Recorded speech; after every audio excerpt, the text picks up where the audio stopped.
قضا نہیں ہے, وہ بھی قضا نہیں ہوئی یہاں. صرف 2 وجہ سے نبی کی نماز قضا ہوئی, باقی نہ کسی شادی کی وجہ سے, نہ کسی سفر کی وجہ سے, نہ کسی بیماری کی وجہ سے, نہ کسی بھاگ دوڑ کی تفریح کی وجہ سے کبھی نماز قضا نہیں ہوئی. ایک بار پڑھنا بھول گئے, ایک بار سوتے رہ گئے, اور پھر جب سوتے رہ گئے تو اٹھ کے نماز ادا کی, فجر کی, پہلے سنت ہے پھر فرض ہے, مطلب قضا ہو چکا, قضا کا ٹائم ہو چکا تھا لیکن نماز ادا کی. اور یہ فرمایا صحابہ سے, جب بھی تمہارے ساتھ ایسا کبھی معاملہ زندگی میں ہو جائے کہ تم جاگ نہ سکو اور نماز تمہاری سوتے ہوئے نکل جائے تو اٹھتے فوراً پڑھ دو, جب بھول جاؤ تو یاد آتے ہی فوراً پڑھ دو, وہی تمہاری ادا کا ٹائم. قضا نہیں ہے اسلام میں, یہ قضا ہم نے خود بنا لی, 20 منٹ بعد قضا نماز ادا کریں, اعلان سنتے ہوں گے آپ. اسلام میں کہیں قضا نہیں, نہ اس طرح کے اعلان ہوتے ہیں, نہ کسی صحابی کی قضا ہوتی ہے.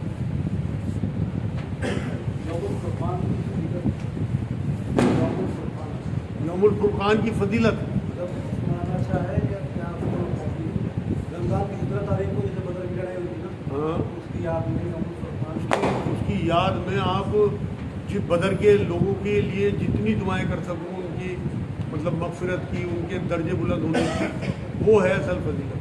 منانے کا تو کوئی یا تو نبی بنا کے جاتے ہیں یا صحابہ بنا کے جاتے ہیں, نہ کبھی نہیں منایا, بلکہ ان کی قبروں پہ جاتے تھے نبی اکرم صلی اللہ علیہ وسلم. کیا سوال تھا مجھے سمجھ میں نہیں آئی. ان کا سوال یہ ہے یوم فرقان منانا, کیا ہوتا ہے؟ جنگ بدر جس دن ہوئی تھی, رمضان شریف میں جنگ بدر ہوئی تھی, اس کی یاد میں دن منانا. تو اگر نبی بنا کے جاتے نا تو پھر ہم, نبی تو جایا کرتے تھے وہاں پہ شہیدوں کی قبر پہ, تو وہ آپ وہ دعا کرو اللہ سے کہ اللہ ہمیں ان کی قبروں کو پہنچا. فرقان کے معنی فرقان کہتے ہیں حق اور باطل کو کھولنے والی چیز. شاید وہ یوم الفتح ہے. یوم الفتح جو جس دن فتح ہوئی تھی ان کے یوم الفرقان. جو لوگ آج کے دن اسلام میں جاتے ہیں رسم بنا رہی ہے, جبکہ 20 سال میں رسول اللہ پوری زندگی میں ایک مطلب. ان کا سوال یہ ہے جو لوگ آج قبرستان جاتے ہیں 15 شعبان کو, جبکہ نبی اکرم صلی اللہ علیہ وسلم سے بات ثابت کی ہے, تو کیا اگر وہ اسے دین کا حصہ سمجھ رہے ہیں تو پھر تو یہ بدعت ہے. اور ویسے قبرستان جائیں اپنی عبرت کے لیے اور وہاں جا کے اپنے لوگوں کے لیے دعائیں کریں مغفرت کی, ان کی کوئی حرج نہیں ہے. مگر اسے یہ نہ سمجھے کہ اگر ہم سو گئے اور ہماری یہ رات نکل گئی تو ہمارا تو کام ہی خراب ہو گیا, پتہ نہ جھڑ جائے. اصل چکر پتہ جھڑنے کا ہے اس رات میں, جو لوگوں میں دہشت ہے نا وہ پتہ جھڑنے کی ہے. یہ بات صحیح ہے. اگر ہوتی صحیح تو میں ایک طرح سے کہتا آپ لوگوں سے, منع کرتا آپ کو, کوئی نہیں ہے. سورہ دخان کی آیتیں ہیں قرآن میں شروع میں, اس سے لوگوں نے نکالی ہیں. اس میں کہا کہ اس رات فرشتے اترتے ہیں اللہ کے امر لے کے, حکم لے کے, پورے سال کے جو اللہ کے احکامات ہوتے ہیں. لیکن وہ ذکر سورہ دخان میں جو ہے وہ لیلۃ القدر کے لیے ہے, جو 27ویں شب آپ لوگ مناتے ہو. حالانکہ وہ تاک راتوں میں تلاش کرنے کا حکم ہے نبی اکرم صلی اللہ علیہ وسلم کا, آخری عشرے میں رمضان کے اس رات کا ذکر ہے. اس میں کہا کہ فرشتے جو ہیں, جبرائیل علیہ السلام فرشتوں کے شروع میں جو ہے پورے سال کے لے کے, آپ پوری صورت پڑھتے ہو انزلناہ فی لیلۃ القدر, اس میں آپ پڑھو ترجمہ اس کو, اس میں ہے کہ وہ پورے کے پورے احکامات لے کے کرتے ہیں. اس کا ذکر سورہ دخان میں بھی ہے. قرآن میں بہت سی چیزوں کو بار بار دہرایا, وہ لوگوں نے الگ سے بنا لیا معاملہ. جیسے اس کے لیے تو بڑے بڑے پوسٹر بھی پرنٹ ہو کے لگ رہے ہیں, اس بار پوری قوم جو ہر سال ہے لگتے ہیں. قاضی اچھا شہر قاضی بھی نہیں لگتا ہے, ان کی طرف بھی لگتا ہے, بلکہ ایک بہت بڑا پوسٹر لگتا ہے 23 طریقے سے. اور اس بار تو مدرسہ والوں میں چھپائی لگا رکھے ہیں.